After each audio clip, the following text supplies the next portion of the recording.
அனைவருக்கும் அன்பு வணக்கம். இன்றைக்கி நம்ம எதை பற்றி பார்க்க போகிறோம் அப்படின்னு பார்த்தீங்கன்னா, நாம் தமிழர் கட்சி யாருடைய கூட்டணி வைக்க போகுது அப்படின்றத இப்போ அரசியல் வட்டாரங்களில் மிகப்பெரிய ஒரு கருத்தாக பார்க்கப்படுகிறது. எதனால் அப்படின்னு பார்த்தீங்க அப்படின்னா, இப்போ திராவிட முன்னேற்ற கழக அரசு என்ன பண்ணுது அப்படின்னு பார்த்தீங்கன்னா, நாம் தமிழர் கட்சிக்கும் சீமானுக்கும் எதிரானதாக அவங்க பல வேலைகளை செஞ்சிட்ருக்காங்க. அப்படி செய்கிறதுல ஒன்று தான் பிஜேபிக்கு அவர் பீட்டுன்னு சொல்ல அதை எடுபட்ட முடியல.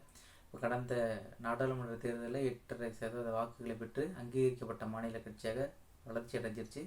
தமிழ் தேசிய அரசியல் நாம் தமிழர் கட்சி மேலும் மேலும் வளர்ச்சி அடைவதை எப்படி இவங்களால பொறுக்க முடியாமல் இவங்க இவங்களோட கூட்டணி போகிறாங்க, இவங்க இவங்களோட கள்ளத்தொடர்பில் இருக்காங்க, அந்த மாதிரி அவதூறுகளை பரப்பிக்கிட்டு இந்த திராவிட அரசு செய்து கொண்டிருக்கின்றது. அண்ணன் செந்தமிழன் சீமான் அவர்கள் தெளிவாக சொல்லிட்டார், யாரோடவும் கூட்டணி கிடையாது. அதாவது சாப்பாட்டில் மட்டும்தான் கூட்டு பொரியல், அரசியலில் நாங்கள் தனியாக தான் நிற்போம், தனித்தான் நிற்போம் அப்படின்னு சொல்லி தெளிவாக சொல்கிறாரு. அவர் எதையும் சொல்கிறாரு, ஒரு கூட்டணி போய் நின்று ஒரு எம்எல்ஏ 2 எம்எல்ஏ 10 எம்எல்ஏ வச்சு நாங்கள் என்ன பண்ண முடியும், அது கொள்கை மூலயமா அதனால் எந்த சாதனையும் பண்ண முடியாது. தனித்து போட்டிட்டு வெற்றி பெற்று ஆட்சி அமைச்சாதான் என்னோட எண்ணத்தை நான் நிறைவேற்ற முடியும், தமிழ் தேசியத்தை காக்க முடியும், தமிழ் தேசிய அரசியல் தமிழர்களை காக்க முடியும் அப்படின்றத அண்ணன் சொல்லிட்டு இருக்காரு. தெளிவாக வெளிப்படையாக சொல்லிட்டார், கூட்டணி யாரோடையும் கிடையாது, நான் கூட்டணி வைக்க மாட்டேன், தனிச்சு தான் போட்டுட்டேன்.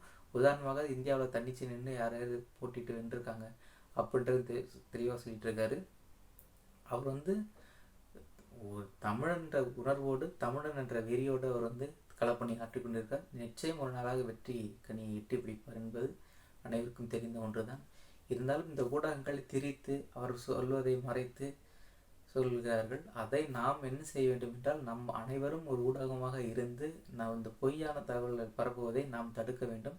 ஒரு பொய்யான தகவல் பரப்பு வருகிறது என்று சொன்னால் அதுக்கு தக்க ஒரு பதிலடியை நாம் கொடுக்க வேண்டும், அதற்கான பதில் கருத்தை தெரிவிக்க வேண்டும் என்பதோடு முடித்து. அதுபோக நிர்மலா சீதாராமன் அவர்களை சந்தித்தார் என்று பல வதந்திகள் பரப்பப்படுகின்றன. அவர்கள் சந்தித்தோம் என்றால் நான் சந்தித்தேன் என்று தைரியமாக வெளிப்படையாக சொல்லக்கூடிய ஒரு ஆற்றல் படைத்தவர்கள் சீமான் அவர்கள். இதையெல்லாம் பொய் வதந்திகளை பரப்பி தமிழ் தேசிய வளர்ச்சியை கட்டுப்படுத்த முடியும் என்று திராவிட கும்பல்கள் நினைக்கிறார். ஒருபோதும் அந்த மாதிரி செய்ய முடியாது. எட்ட முடியாத எல்லையை கடந்து விட்டார் எங்கள் அண்ணன் சீமான் அவர்கள். வெற்றி என்பது நாம் தமிழருக்கு தான். வாழ்க தமிழ், வளர நாம் தமிழர்.